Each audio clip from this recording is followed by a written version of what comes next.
Okay, welcome back to lesson 47. We're going to cover over how I did the little spikes that go around the borderline of the breast. So here we're going to press Shift A, as we normally do, bring in a cube. We're going to scale this along the Y axis, and then we are going to subdivision surface this and scale the top bit in edit mode on the X and then bring it down on the Z axis. So I'm just going to add the subdivision surface modifier now. We'll just add that to 2 viewports. We'll scale the end down on the face, we'll just scale that down, give that a bit of a point.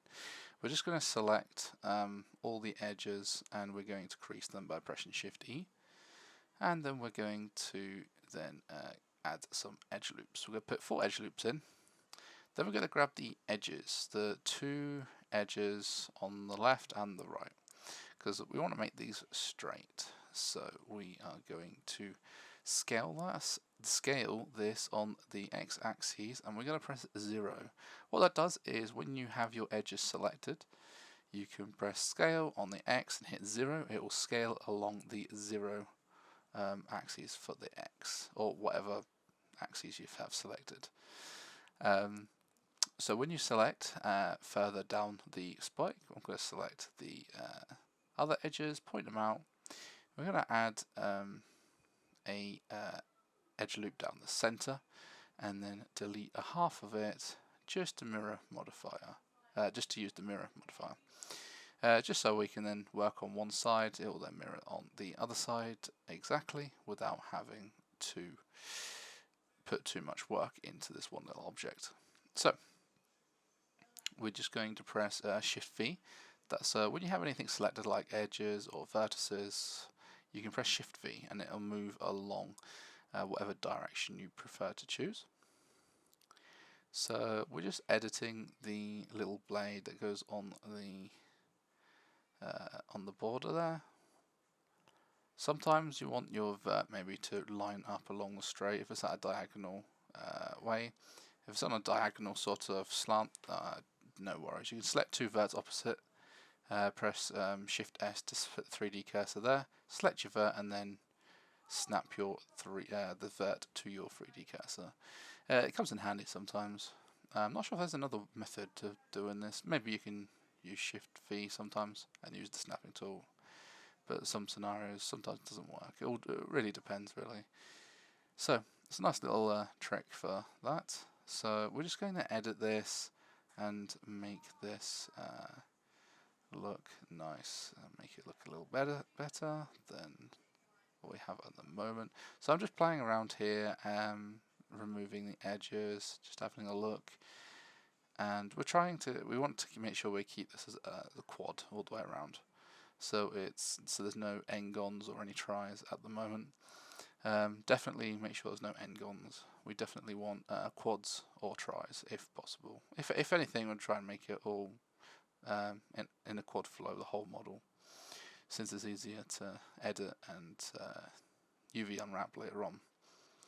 So we're just going to select some verts and scale them down. I'm just going to play about now and just see what looks good, and then we will attach it to the top of the golden border there.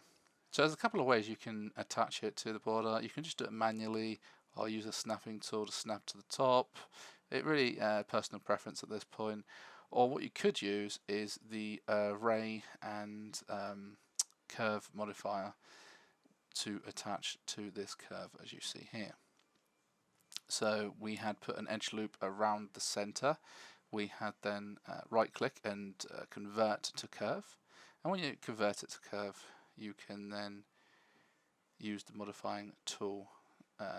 You can hit array and then hit the curve, select your curve, and then your blade will be connected to the curve, and that is all depending on the origin point of the blade. So just skip forward a little bit. There is actually lots of videos on this on YouTube on how to do this as well. So many on how to attach and using the modifiers. I would more than happy go over it in further detail on a later video. But for now, I don't want to spend too much time on this really, so I'm just going to put a couple of these into place just like so, and then move on. So what I didn't mention at the beginning of the video is this is a two-part video.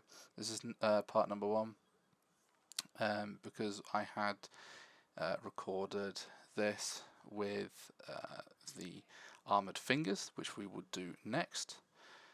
So when you're happy of placing these spikes where you want them to be, I just thought it'd be nice to add a little bit of detail onto the outfit. So there is some more stuff to look at. So as I noticed, there was some end guns on the top there. I think that was some end guns or some triangles there. I did sort that out and made them edges go all the way across to make it nice and make the quad flow, matching. So yeah, I added a bit of colour to them, added a bit of silver tint to the front of the blade, and I just wanted to see what it looked like at this point, and just for video purposes, just to show you what it could look like. So adding that to that, and then you can use the mirror modifier to match the other side. So now we're going to dive straight into the armoured fingers. So we're going to bring in a cylinder and we're going to go straight into the 12. We're going to make sure there is 12 on the bottom left there. It was a bit quick, apologise. There was the little box, you can put in how many edges you want for the cylinder. We're going to delete both faces each side of the cylinder, and we're going to actually solidify this in just a bit.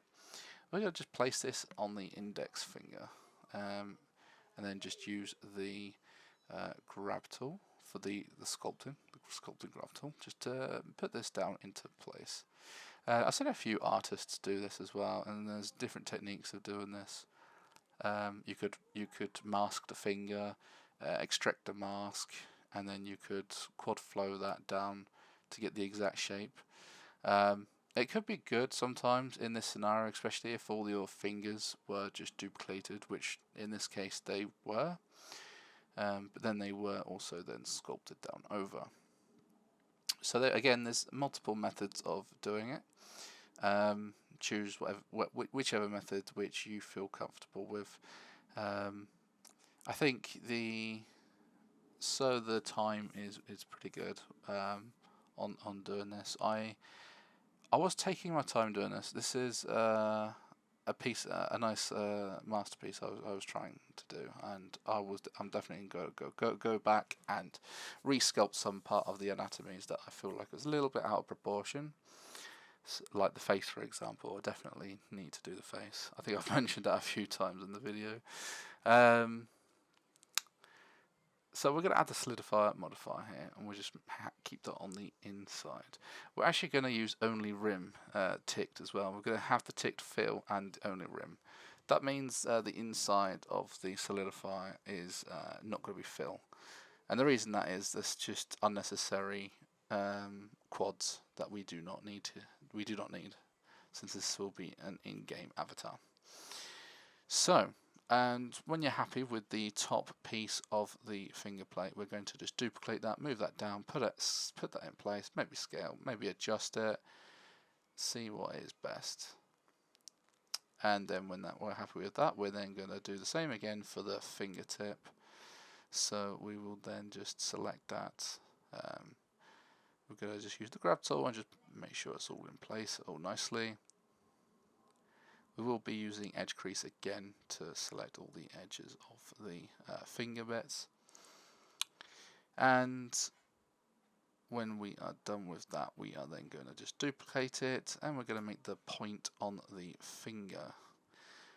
So this is the so we're going to use 3 parts of the armoured piece for the finger. I've seen a few artists do this, which is pretty cool actually. There's other techniques and other ways of doing this as well that I've seen, but I looked at this and I thought, oh, this was quite a nice way of doing it actually, instead of using the masking and extracting version instead.